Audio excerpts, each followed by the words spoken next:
as we think about different ways that income is taxed, capital gains are one of those things that's taxed differently than ordinary income, earned income, dividends that you receive from your bank, your pension, your Social Security, any of those things. So capital gains are different. And there's a reason why they're different. Because you have taken money that you've earned and you've put it back into the economy. So the government's not going to tax it at the same rate going forward. So Spencer, what are some things that we need to know about capital gains and the taxes that we incur therein? Yeah, so capital gains are preferential, and as you mentioned, another type of income that would be put in the same bucket would be qualified dividends. So if you've held a stock for a period of time, you receive a dividend from that company, then you receive the same level of tax preference on that qualifying dividend as you do a long-term capital gain. Now, one of the things that we want to make clear actually is that just because you've seen an investment grow does not mean that you have to pay tax on it. You can have an unharvested capital gain. So let's say you invest in a stock, it goes from $10,000 in value up to $20,000 in value, and you just hold it. That is an unharvested gain. If we think about a long-term capital gain, it's a gain from an investment that you made initially and you held it for at least a year and then you sold it. So that's essentially the definition of that long-term capital gain. And you're only paying tax on the gain amount. So if you put in $10,000 and it grew from $10,000 to $20,000, you're not paying tax on the entire $20,000. You're just paying tax on the $10,000 of growth that you received in that investment. So again, there's a different taxation there that's comparable to, again, qualified dividends that we're going to walk through here. We have different tax brackets as well. So rather than our ordinary income taxes, where we had tax brackets that were at 10%, 12%, 22%, and so on and so forth going up, now we have tax brackets for those long-term capital gain income levels that start at 0% and then go to 15% and then finally 20% there. So we only have 3 tax brackets. Now, the other thing that you should know is that long-term capital gains, they're counted after we look at ordinary income there. So when we have our standard deduction as it's taken out of ordinary income. So those long-term capital gains, they sit on top of that level of ordinary income there as we look at these tax brackets that are 0%, 15%, and 20%. So let's take a look at the specifics here. So in this example, let's say you have $20,000 of ordinary income and $20,000 of long-term capital gains income, and you're a single filer. Well, that ordinary income, you're going to be taxed at the ordinary income tax brackets, but because your total amount of income, total taxable income, is less than $44,625, you're still at the 0% tax rate for that long-term capital gain of $20,000. So you pay no tax on that long-term capital gain.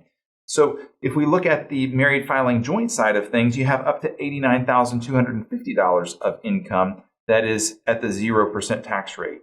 You can see that 15% rate goes all the way on a single filer from $44,000 up to $492,000 and change. On the married filing joint, it's from about $89,250 all the way up to $553,850. Now, anything that's above and beyond those 2 areas there, that single filer, any income that would be long-term capital gain that's above $492,300 would be taxed at a 20% level. And then for the married filing joint couple, that income, anything above $553,850, that is a long-term capital gain, you would be paying 20% on. So Austin, could you take us through a couple examples here? Yeah, so we're going to start off with Teddy. Teddy's a single filer, and he's got total taxable income in 2023 of right at $100,000. That's split evenly between $50,000 of earned income and $50,000 of long-term capital gains. So if you look over to the left, you can see that he is just entering the 22% bracket for that taxable earned income. So he's going to pay all of the 10%, all of the 12%, and then just a little bit into that 22%. So the ordinary income tax that he's going to pay is right about $6,300.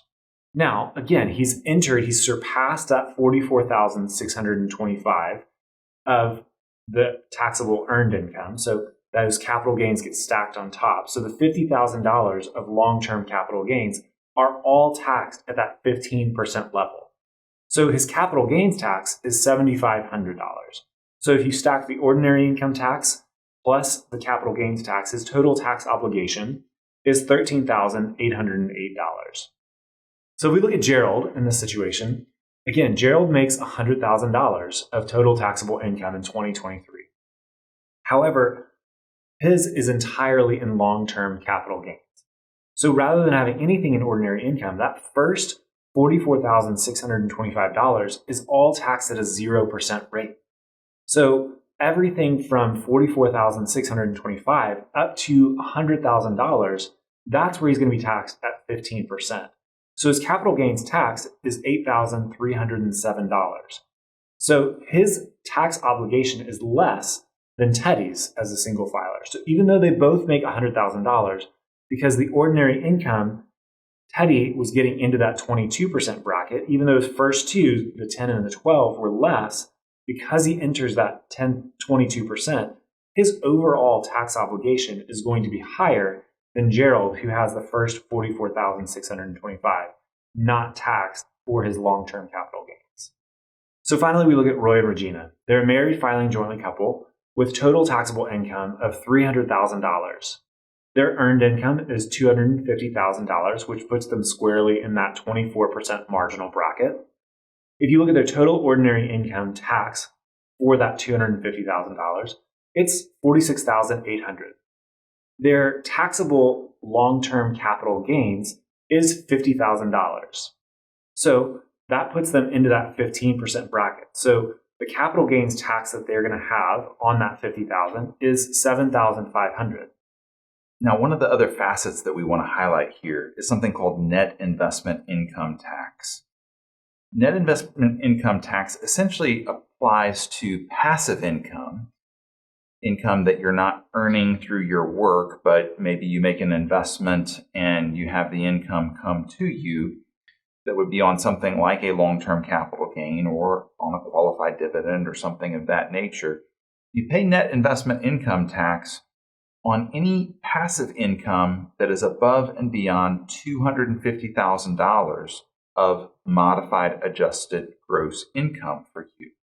So in this example, you can see that they have $50,000 of long-term capital gains that's taxable, and that is above and beyond that $250,000 number. So all $50,000, you have the net investment income tax of 3.8% applied to, so you have $1,900 of net investment income tax on that gain. So effectively, they're paying, instead of 15%, they're paying 18.8% on that capital gain. And that net investment income tax initially was passed a number of years ago to be able to help out to fund Obamacare. So sometimes it's called the Obamacare tax, but again, 3.8% on passive income for folks who have north of $250,000 of income, modified adjusted gross income for those who are married filing joint, or above $200,000 of modified adjusted gross income for those single filers out there. So we dove into a number of different areas there. There is a level of complexity as we consider long-term capital gains, even as we think about whether we want to harvest long-term capital gains and doing that tax planning. Again, we want to bring together investment planning, financial projections, tax planning, estate planning, and all the other elements of insurance and other pieces of the financial plan together into a unified whole. As always, we say this is not prescriptive to any one individual. This is information that we're trying to provide to give you a base level of understanding of what the tax code is and what you could expect going forward. Don't take this as our recommendation that we're saying to do one particular thing or another. We are not CPAs. We don't file tax returns for our clients or any other folks for that matter. So do consult your CPA or whatever financial advisor you're working with as you plan for the future. With that, we'll look forward to seeing you next time. This content was provided by Retirement Planning Services. We're in Knoxville, Tennessee, and you can visit our website at www.seriousretirement.com. The information in this recording is intended for general educational and informational purposes only and should not be construed as investment advisory, financial planning, legal, tax, or other professional advice based on your specific situation. Please consult with your professional advisor before taking any action based on its contents.